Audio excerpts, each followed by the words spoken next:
Hey, nerdy sports fan here. We're talking Week 7 NFL action. And at the beginning of the season, everybody would have pointed to this game as one of the games to watch during the season because of what happened in the playoffs last year. We're talking Bears against the Saints. Now, hasn't really gone as expected for either team. The Bears have a fantastic defense and an offense that can't do a goddamn thing. Mitchell Trubisky was hurt or just playing like crap. Chase Daniel went in. Who knows who's starting this week? Doesn't matter. Neither one of them is worth a start. Mitchell Trubisky has proven himself to be the worst pick of that draft only because the other two quarterbacks selected in the first round are human highlight reels.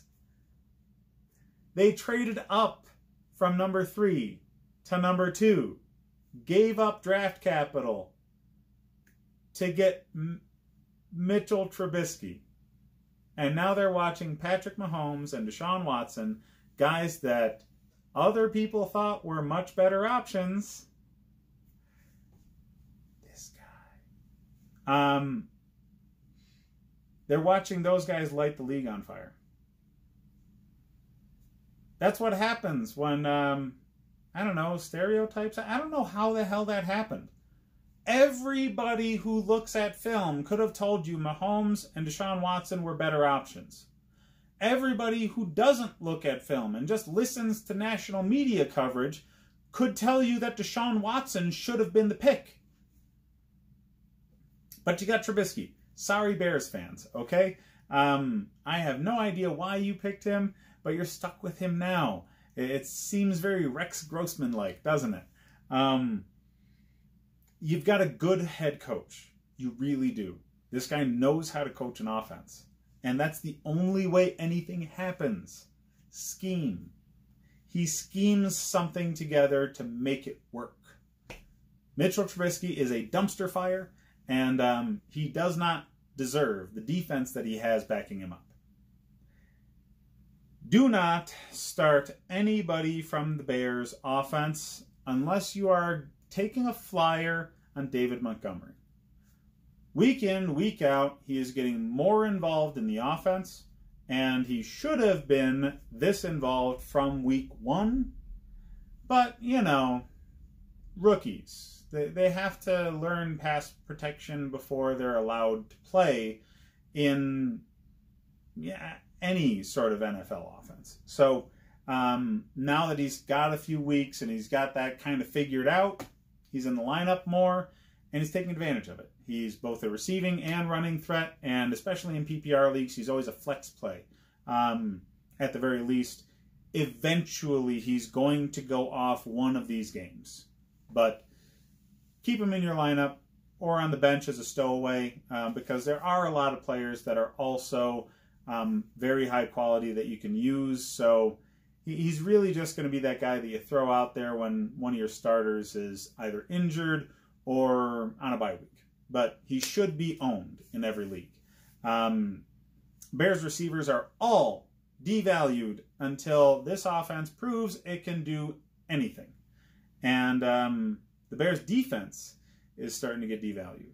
You have defenses like the 49ers and well, let's see, Houston, Indianapolis. There's a lot of defenses out there that are doing more defense-y kind of things than the Bears are right now, only because the Bears are on the field all the goddamn time.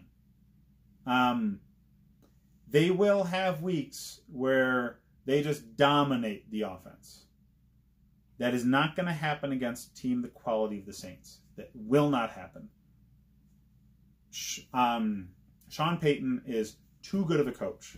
He has too good of an offensive staff for that to be an issue. They're not going to get dominated and pushed around by this defense. They're going to be ready for this defense. And because of that, I'm calling this as the Saints. The Saints win this game. We know what they are on both offense and defense, and their second-string quarterback is better than anybody the Bears can put out as a starting quarterback. Teddy Bridgewater should be starting in the NFL regularly, not just because Drew Brees is hurt. And he's only got a 1-year contract, so next year he's probably going to be a starting quarterback somewhere. Probably for whatever team doesn't get the first pick between Miami and Washington. But maybe not. I mean, they're going to be stupid.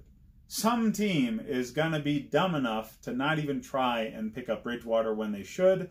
So who knows? He might just sign back with the Saints because eventually Drew Brees has to retire.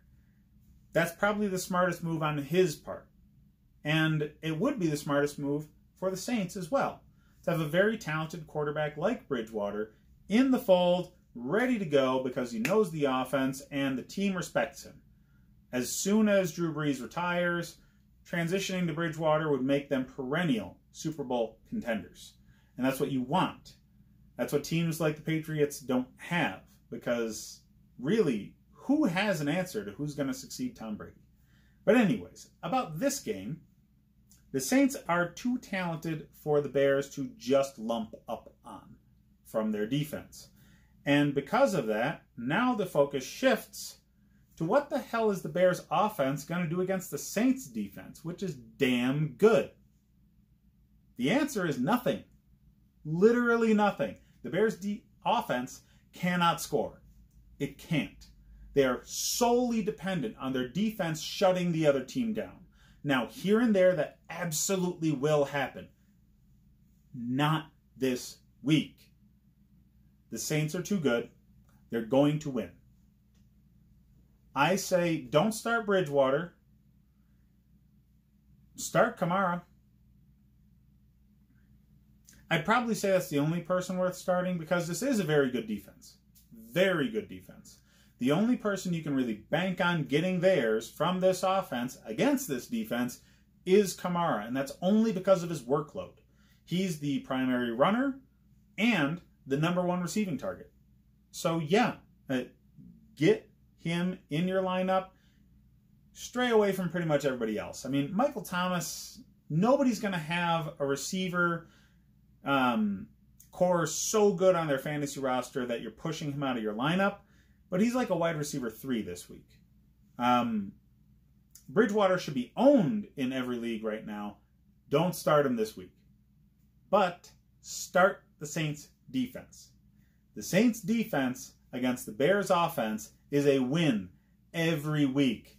This defense will lump up on whatever quarterback they're starting in Chicago and going to make their lives miserable. Sorry, Bears fans. You picked the wrong quarterback. As far as the spread goes, there's no reason in my mind why the Bears are favored in any way. I think Vegas is getting this dead wrong, and they're going to lose a lot of money. Bet the Saints. And check out the rest of my videos for other fantasy football advice. Hit up the Nerdy Sports Fan Weekly for my take on recent NFL news, including the Jalen Ramsey trade.